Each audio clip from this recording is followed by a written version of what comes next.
Hi everyone, this is Jackie Cooper with Love Travel Scotland and the other podcast that I do as well that I'll share with you down at the bottom of the hour. I am so excited today because of the fact that I have a guest here who is based in Scotland who has a really inspirational story. And before I get to sharing more about what she's doing, both on social media as well as, with helping small business clients, I just want to remind everyone that within a blog, rather a podcast area, we do have a blog as well associated with Love Travel Scotland.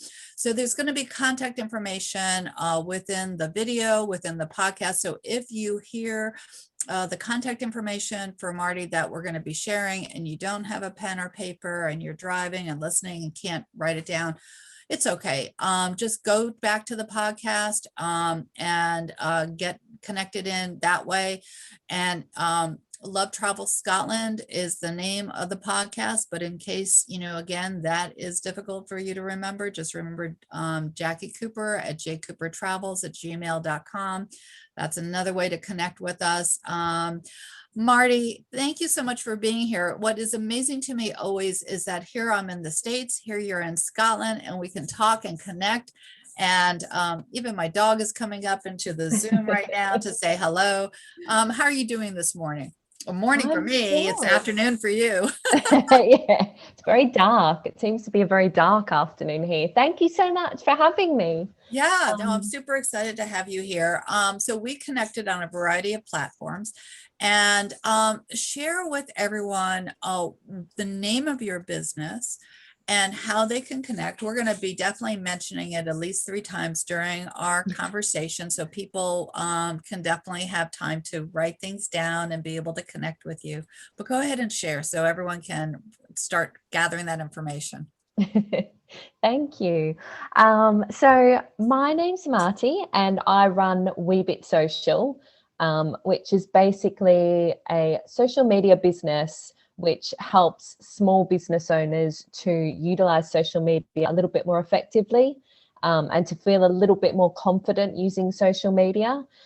So I do things like one-to-one training. I help people with their content. I know content is a real sticking point with lots of people trying to figure out different ways to share content and to come up with ideas. So that's something I really love specializing in.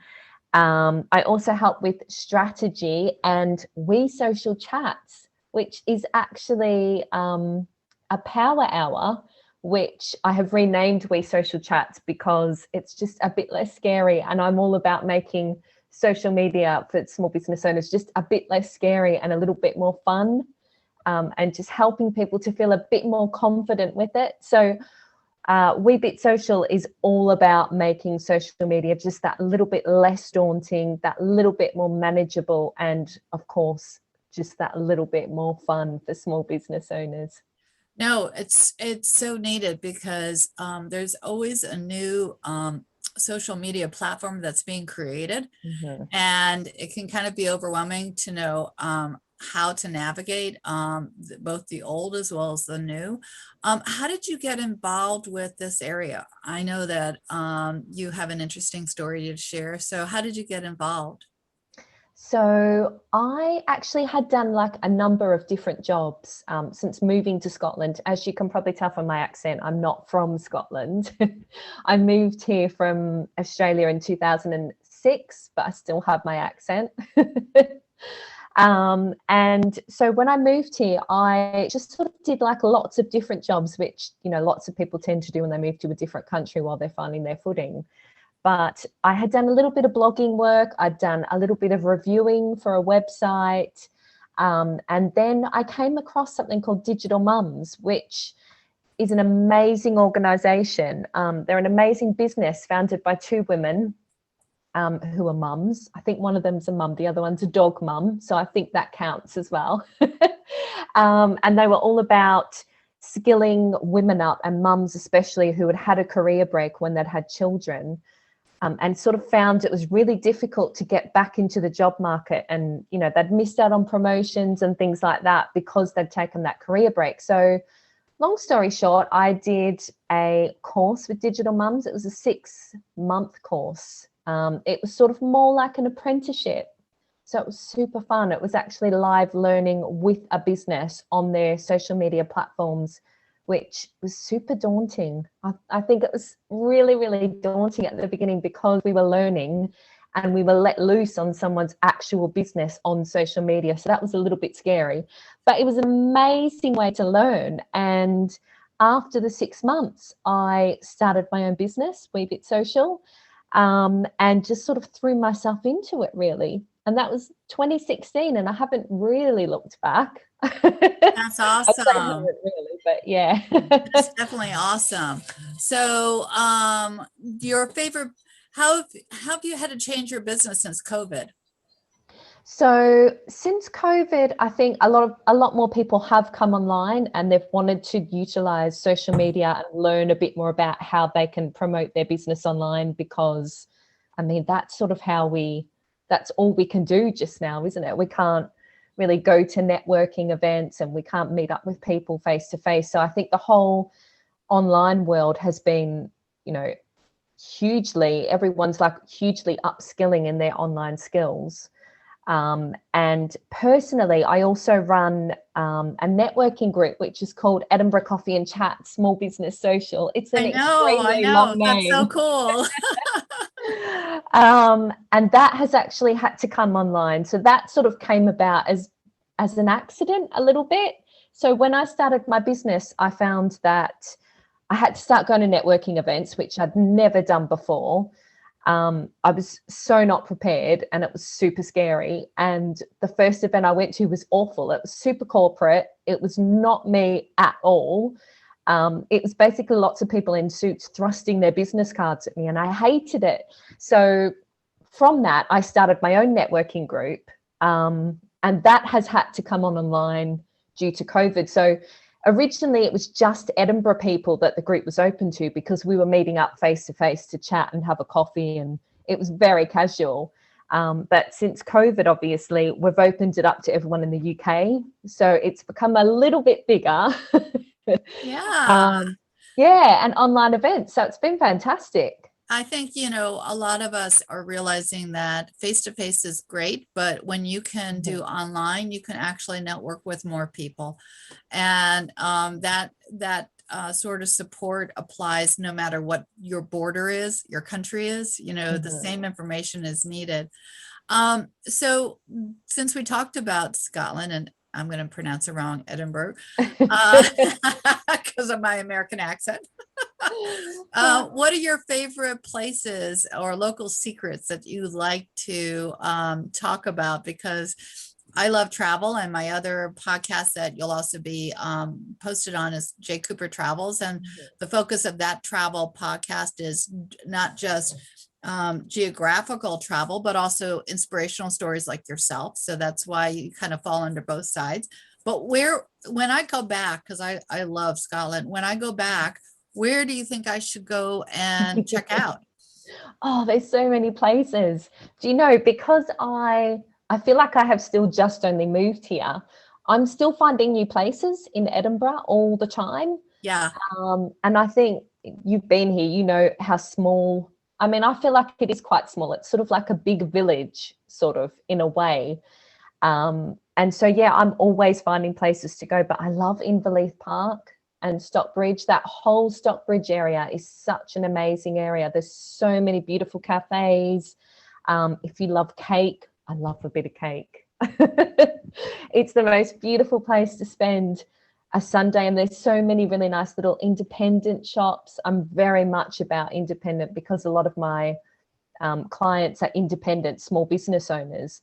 So I'm very much about the independent, and Stockbridge is just absolutely full of really cute gift shops and really nice cake shops. And it's such a nice area. It's so cute, and you can just walk around it, and it's an afternoon. I should have worn some of the clothes that I bought when I was over there instead of some of my American clothes. But what I remember, we stayed at different hostels and small I want to say bed and breakfasts, but just like hotels. And then we we walked up to the castle and we walked, different streets. And you're right, we went to the museums, there was just, I love the architecture. I mean, Mhm. and the, like you said, the food.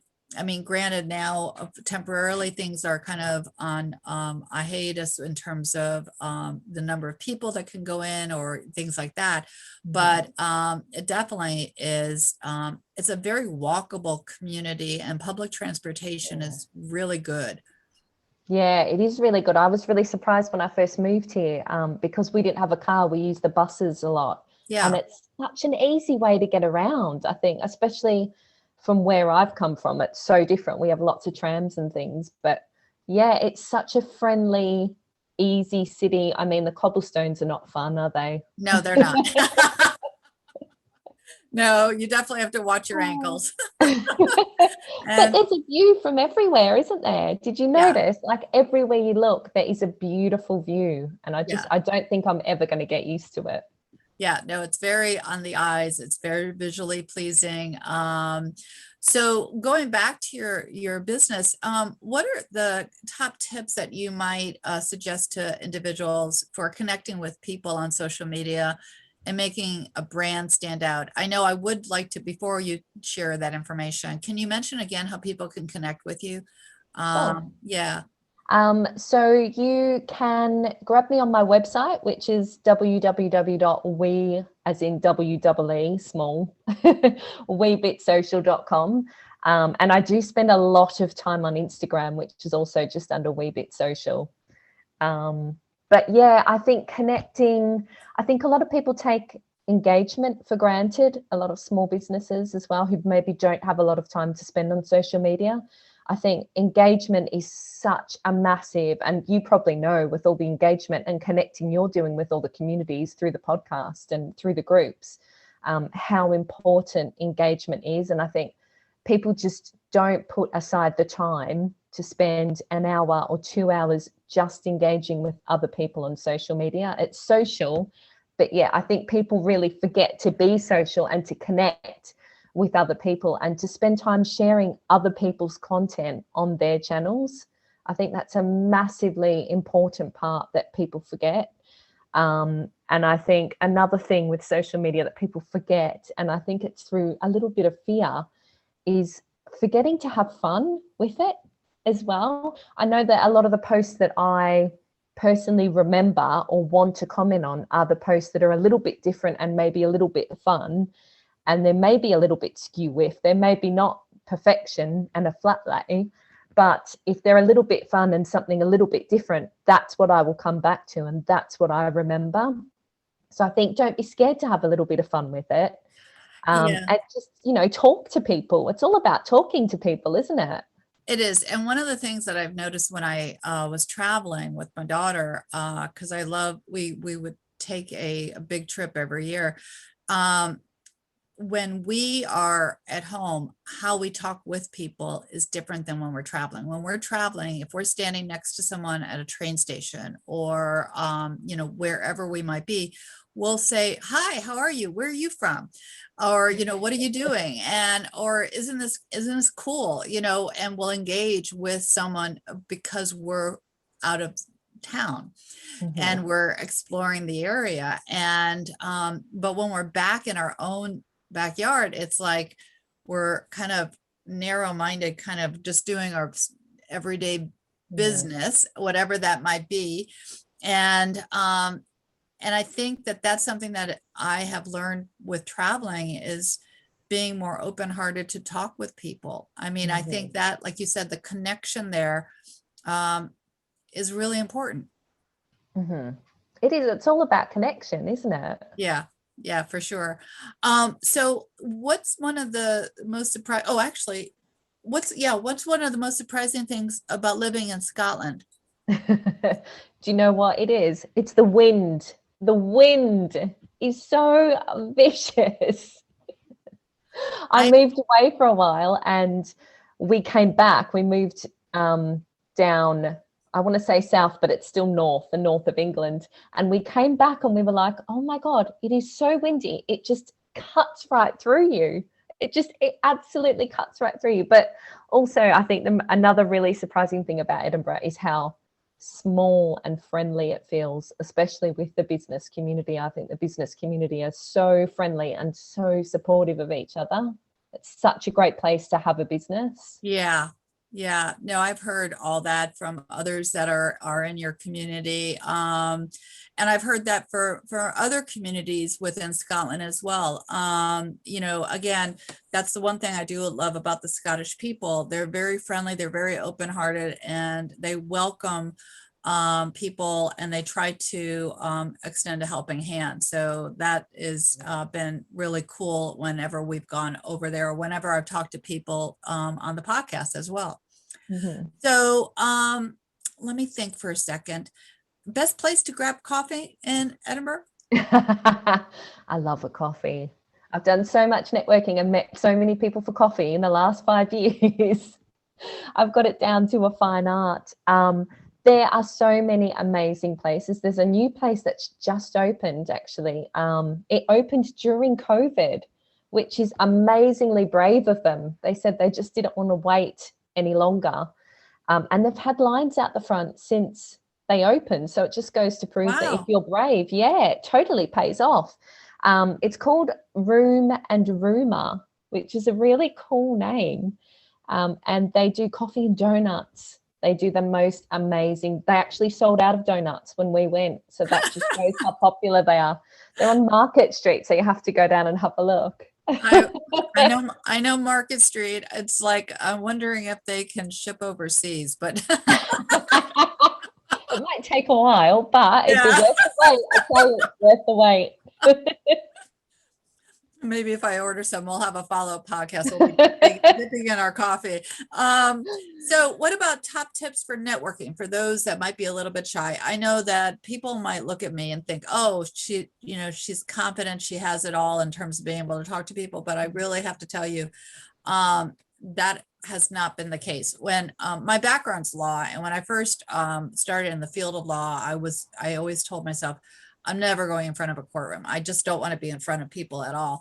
And I still have not been in a courtroom. However, I'm not afraid of public speaking now. And I don't know if that's because of the age or whatever, but again, it's being shy is an introvert, I think, is part of all of us. So how do we get around that? I think it is quite hard. I think the tip is finding the right networking event for you. That is absolutely 100% what you have to do. That first event I went to, if all networking events were like that, I would never go to a networking event again, much less run a networking event, which I never thought I'd be doing in a million years. But yeah, I think it's just, in Edinburgh, I've been quite lucky when we've been able to get out and do networking in person. There's so many networking events in Edinburgh, and I've been to quite a few, and I've sort of honed it down to finding the right event, the right few events for me that fitted my personality and sort of what I wanted to get out of it. And personally, I sort of like a more casual networking event rather than one where everyone's in a business suit and they're handing out cards and you have to stand up and do your pitch and be amazing all the time and be on. And that's not me. I just don't feel like that's me. And I think once I found the right group of people and the right events, it was literally a donut. I was going to say a piece of cake, but it was literally a donut. No, I get it. I totally get it. It's sort of like going to a party that you don't know anyone and you Yes. feel uncomfortable. You sort of gravitate to the first person that says hi to you because it's frightening to kind of step out of your comfort zone. And even if you know what you want to say, it's like that. And you just forget, just the nerves. I went to a networking event once and I forgot the name of my business. And I sat there and I was running through my head what I was going to say. And I've been to this event so many times and I had like 10 minutes and I was like, right, wee bit social. And I got up and I completely forgot the name. How can you forget the name of your business? Well, I get it. I totally get it. I mean, sometimes when I'm doing the podcast, I have to look at the title above me to figure out which one am I on today. So no, I totally understand. One of the things that I definitely want for everyone who is listening to Love Travel Scotland or hears this on Jay Cooper Travels or any of my other podcasts, definitely like and subscribe so you can show your love for Marty and also hear any future podcasts that we might be doing to talk about updates with her coffee chats and her social gatherings, and definitely connect with her. And I'll, in just a quick second, she'll mention again how you can connect. The other, as a free gift for everyone who's listening, I will also be posting in the block below. I have access to a wholesale travel discount booking platform called I Go for Less. You can save up to 35% on your travels. There's no cost to register, but every time that you do register and then decide to use, our foundation actually donates to Mana Relief and Children's International, so families are fed nutritious meals. And since last March, we have fed over 4 million families. So that's a win-win for everyone. We also have a price match guarantee. So it's 110% price match guarantee. So if you find an equivalent package on Expedia, Priceline, or any of those public portals, then we'll match it. So again, that's another win-win. Marty, I want to give you the last sort of word, any last minute tips that you want to share, and also make sure, please, that you share where people can find you again. So that way you can support their social media, all their social media needs. Thank you. I would just say don't be scared to utilize social media. It's free. You don't have to use ads. It's an amazing, amazing tool that, you know, we never used to have. And I think, you know, a lot of people take it for granted now. And it's something that you can use to talk to your customers for free. Absolutely amazing. Find out what they want and connect with other people. And just don't be scared of it. Have a little bit of fun with it. It's amazing. Yeah, I would definitely agree with that. The other thing that from my own, you know, small personal experience, know that when you're networking on social media, sometimes it takes time to develop a following. So just be Yes. patient with that, and have a long-term vision, short-term action plan every day, or, you know, do a little bit of something, but know where your long-term goals are and that it will build over time. So thank you so much, Marty, for being here. I look forward to our future conversations and meeting you when I'm over in Scotland next. I can't Yes. wait. Yes, we'll definitely. I'll take you for donuts and Yes. coffee. Yes, and then we can do a live podcast Oh, streaming from Scotland. I can't wait to do that. So amazing. Thank you yep, so much for having me. of course. Talk to you soon. Bye.